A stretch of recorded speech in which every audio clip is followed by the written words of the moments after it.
नमस्कार। BA part द्वितीय का द्वितीय प्रश्न पत्र भारतीय समाज मुद्दे तथा समस्याएं, इस पर टॉपिक है अपराध, जिसमें मैंने पूर्व में अपराध और उसकी परिभाषा तथा विशेषताएं बताई थी विभिन्न विद्वानों के द्वारा जो इसको परिभाषित किया था। लेकिन आज हम बात करेंगे केवल अपराध के लक्षण और अपराधियों का वर्गीकरण।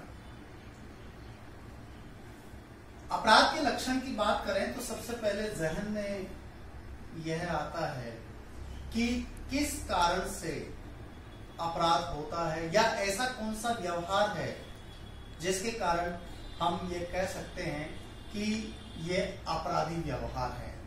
कहने का मतलब ऐसा व्यवहार जो मानव को शारीरिक मानसिक रूप से नुकसान पहुंचे, उसे अपराध माना जाएगा। यहां पर विभिन्न विद्वानों की बात आती है, जिसमें सबसे पहले जेरोम हॉल, उसने अपराध के लक्षण प्रस्तुत किए, जो 7 प्रमुख लक्षण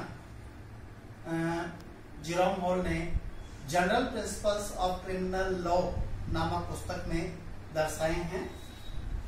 मैं बात करूंगा जेरोम हॉल की, JEROMEHALL, जेरोम हॉल। आपने general principles of criminal law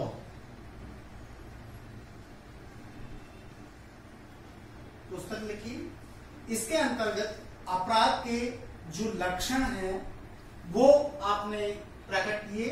अगर मैं ये कहूं तो सबसे पहले जेरोम हॉल ये बता रहा है कि किसी भी व्यवहार को हम अपराध के अंदर सम्मिलित करते हैं तो उस व्यवहार से किसी दूसरे व्यक्ति को हानि पहुंचती है।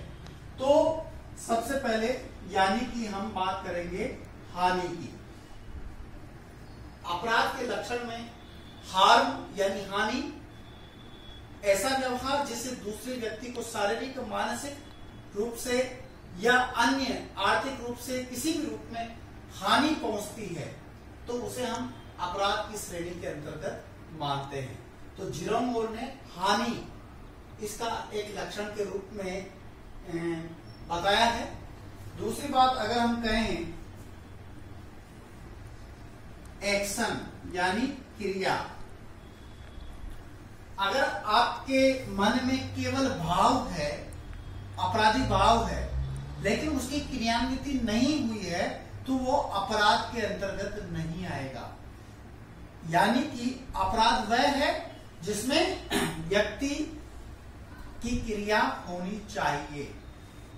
क्रियान्विति अगर व्यवहार की होगी और उससे दूसरे व्यक्ति को नुकसान होगा, तभी हम अपराध में सम्मिलित करेंगे। यानी दूसरी बात, क्रियान्विति हो, एक्शन हो, क्रिया हो।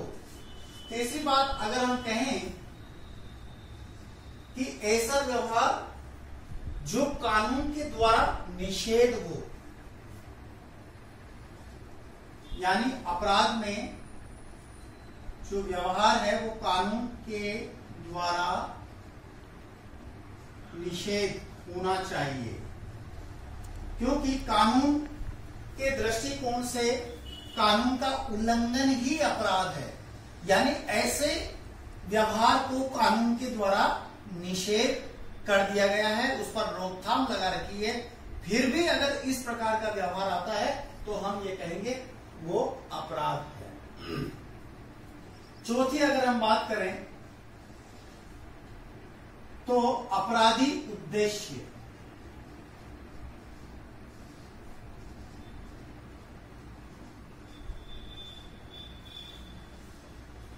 अपराधी उद्देश्य जो है, इसके अंतर्गत अपराध निर्धारण में यह एक महत्वपूर्ण पहलू है, क्योंकि व्यक्ति का जो इंटेंशन है, इरादा है, वो इसमें सम्मिलित होना चाहिए। अगर व्यक्ति का कोई इरादा नहीं है और अनजाने में अगर वो व्यवहार कर बैठता है तो वो अपराध नहीं है।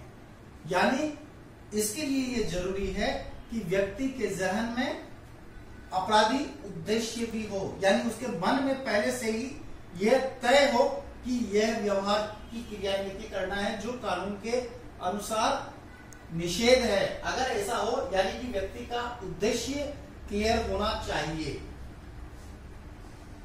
और जो पांचवी बात अगर हम कहें, अगर आपका उद्देश्य क्लियर है, उद्देश्य व व्यवहार इन दोनों में सह संबंध होने चाहिए। व्यवहार में संबंध, लेकिन आपने उद्देश्य बना रखा है, व्यवहार में क्रियान्विति नहीं आई है, तो वह व्यवहार अपराध नहीं है। यानी आपका इंटेंशन क्लियर हो और वह व्यवहार में परिणति में आना चाहिए। अगर व्यवहार में नहीं आया है, केवल मन में इरादा रखने से अपराध नहीं होता है, उसकी परिणति भी संभव है, क्रियान्विति होना चाहिए, तभी अपराध की श्रेणी में माना जाएगा। जैसे कह सकते हैं कि हत्या एक अपराध है, किंतु जब तक हत्यारे का पता नहीं लगा सकते तो उसे अपराध का निर्धारण नहीं होगा। यानी हत्या को अपराध मान लिया गया है, लेकिन हत्यारा कौन है उसको पकड़िए, उस हत्यारे को पकड़ते हैं तभी जाकर के वो अपराध के बारे में निर्धारण हो पाएगा। 5 के बाद छठी बात आती है व्यवहार और हानि।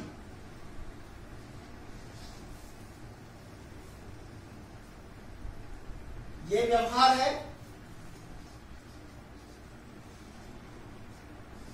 और हानि दोनों में सह संबंध है। यानी आपने जो व्यवहार किया है और दूसरे व्यक्ति को उस व्यवहार से हानि पहुंची है, चाहे वो शारीरिक हो, मानसिक हो, आर्थिक हो या अन्य किसी प्रकार की हो, तो भी वह अपराध की श्रेणी में काउंट होगा। और लास्ट में 7वीं बात अगर हम कहें तो ऐसा व्यवहार जिसके लिए दंड की व्यवस्था की गई हो वह अपराध है। यानी सामान्यतः वो व्यवहार होगा जो समाज विरोधी होगा या कानून के द्वारा निषेध होगा, ऐसा व्यवहार के लिए दंड की व्यवस्था की जाती है। तो इस प्रकार से जेरोम मोर ने general principles of criminal law में 7 अपराध के लक्षण बताए हैं। अब बात आती है कि अपराध के प्रकार किस प्रकार के होंगे, यानी उसके टाइप क्या है, कौन कौन से व्यक्ति किस किस अपराध की श्रेणी में सम्मिलित करते हैं। बहुत सारे अलग अलग विद्वानों ने अपनी बात रखी थी, परंतु हम सारगर्भित रूप में अगर बात कहें, एक सारांश रूप में अगर हम बात करें तो अपराध को 2 श्रेणियों में हम बांट सकते हैं। एक होता है साधारण अपराध जिसमें चोरी, मारपीट, इस तरह के छोटी मोटी जो घटनाएं होती है, छिटपुट घटनाएं होती है, वो एक साधारण अपराध होते हैं। और दूसरा अपराध होता है जघन्य अपराध। और जघन्य अपराध जो है वो हत्या, बलात्कार, इस तरह के जो अपराध है वो जघन्य अपराध माने जाते हैं। अमेरिकन समाजशास्त्री E.S. सदरलैंड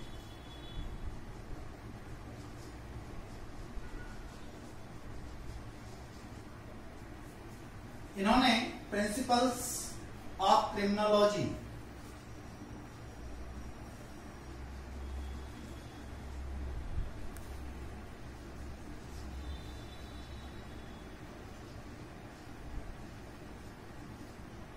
पुस्तक लिखी। इसमें 2 प्रकार के जो है वो अपराध बताए। एक है साधारण अपराध जिसमें चोरी करना, मारपीट करना आदि होता है। चोरी मारपीट जैसी घटनाएं करना, शराब पीना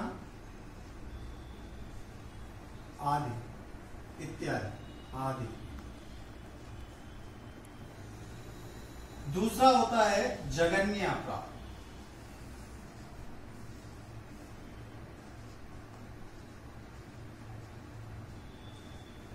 ये इस जघन्य अपराध में हत्या, लूटपाट आदि घटनाएं होती है। इन्हें गंभीर अपराध की श्रेणी में माना जाता है।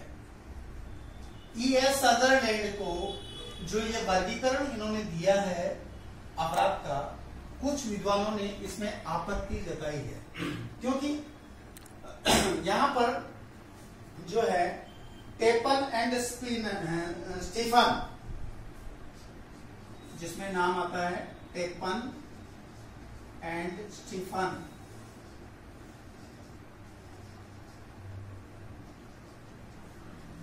इन्होंने crime justice and correction, Tepan ने पुस्तक लिखी थी, जिसमें कहा कि एक ही अपराध एक देश में सामान्य हो सकता है, लेकिन दूसरे देश में वही अपराध जघन्य भी हो सकता है। यानी जो अपराध किसी देश में सामान्य है वो दूसरे देश में जघन्य हो सकता है। और दूसरी बात, साधारण अपराध के जो रिजल्ट है वो कभी कभी गंभीर परिणाम भी ला सकते हैं। यहां पर जो है ना सापेक्षता की बात टेपन एंड स्टीफन ने कही है। यानी एक व्यक्ति, जैसे मैं उदाहरण देता हूं कि अफ्रीका की मसाई जनजाति के लोग एक दूसरे का सम्मान प्रकट करने के लिए थूकते हैं, लेकिन यही हमारे देश में किया जाए तो निंदनीय माना जाएगा। अलग वहां मान रहे हैं लेकिन हमारे यहाँ एक्सेप्ट नहीं कर रहे हैं, ऐसे व्यवहार को आलोचना का पात्र मानते हैं। तो अलग अलग रूप में देखा जा सकता है। इसमें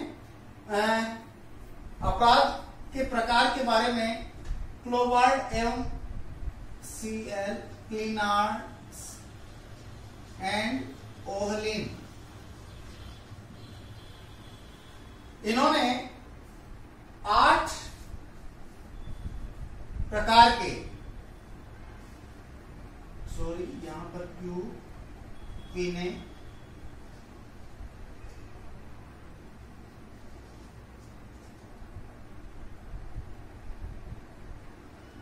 8 प्रकार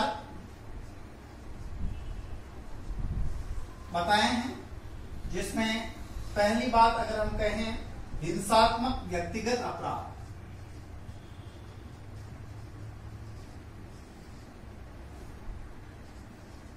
व्यक्तिगत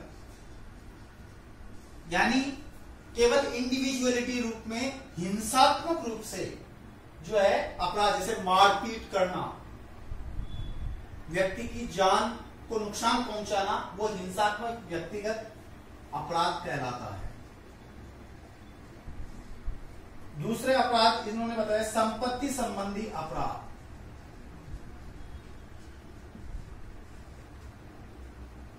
संबंधी अपराध, इसके अंतर्गत किसी की संपत्ति को चुराना अपराध की श्रेणी में आएगा, उसकी संपत्ति को नुकसान पहुंचाना अपराध की श्रेणी में आएगा। तीसरी बात कहेंगे तो आकस्मिक, यानी अचानक आकस्मिक रूप से जो है अपराध होते हैं।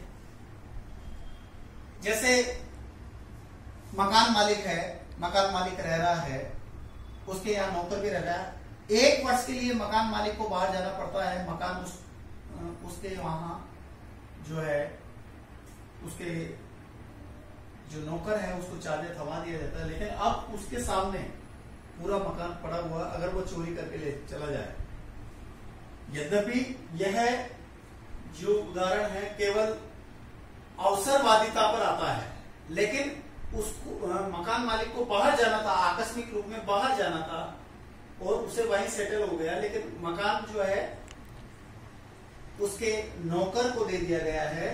लेकिन जब साल भर बाद आता है तो वह नौकर घायल मिलता है, अपराध की श्रेणी के अंतर्गत आता है। चौथी अगर हम बात करें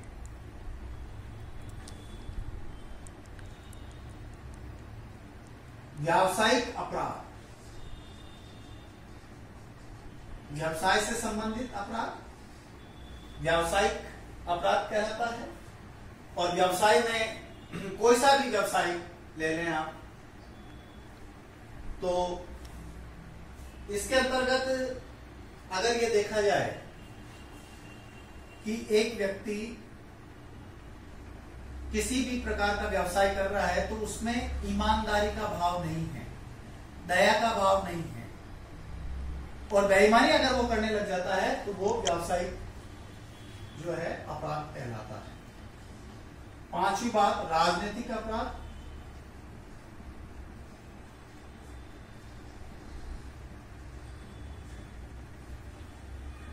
राजनीतिक अपराध में जो है यहां राजनेताओं के द्वारा जैसे अपने दल बदल के नियमों को नहीं मानना, वो अपराध की श्रेणी में आता है। जिस पार्टी में है उस पार्टी के नियमों का विरोध, जैसे अभी राजस्थान सरकार में चल ही रहा है, किस प्रकार से लोग दल बदल हो रहे हैं, वो स्थिति इसमें देखने को मिल रही है। छठी बात अगर हम कहें तो सार्वजनिक व्यवस्था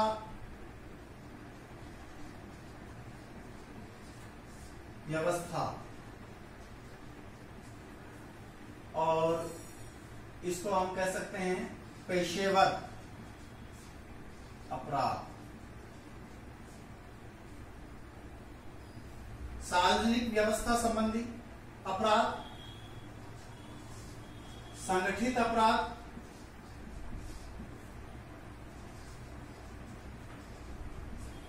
और परंपरागत।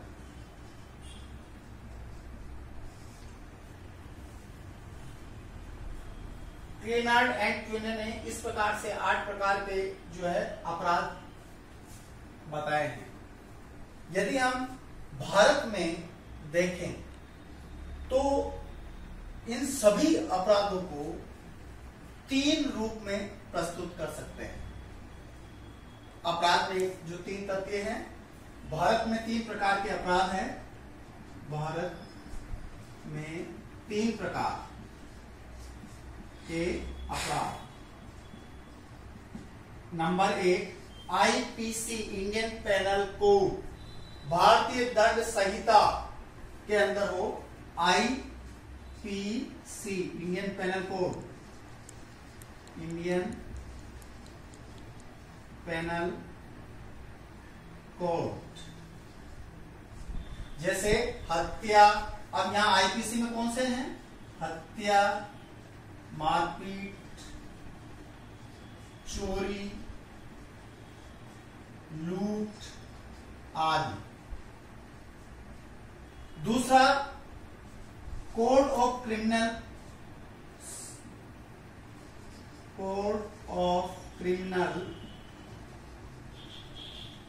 प्रोसीजर,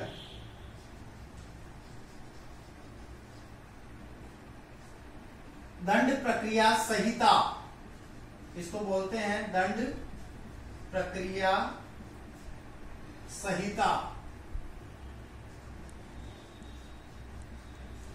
पहला हो गया आईपीसी इंडियन पेनल कोड, दूसरा है कोड ऑफ क्रिमिनल प्रोसीजर, दंड प्रक्रिया संहिता। इसके अंदर दुर्व्यवहार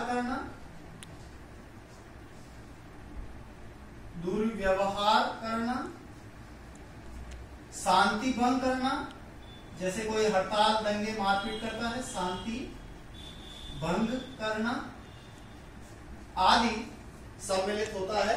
और तीसरी, ऐसे अपराध जो स्थानीय एवं विशिष्ट कानूनों के द्वारा दंडनीय हैं। स्थानीय एवं विशिष्ट कानूनों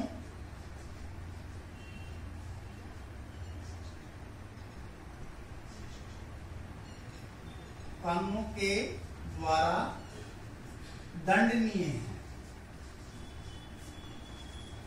इस प्रकार भारत में 3 प्रकार के अपराध की बात कही गई। आईपीसी, इंडियन पेनल कोड, जिसके तहत हत्या, मारपीट, चोरी, लूट आदि की घटनाएं होती है, तो ऐसे को दंडित किया जाता है। फिर कोड ऑफ क्रिमिनल प्रोसीजर, दंड प्रक्रिया संहिता, जिसमें दुर्व्यवहार करना, शांति भंग करना, जैसे हड़ताल, तोड़फोड़, दंगे, मारपीट, इस तरह का जो होगा वो कोड ऑफ क्रिमिनल प्रोसीजर में आएगा।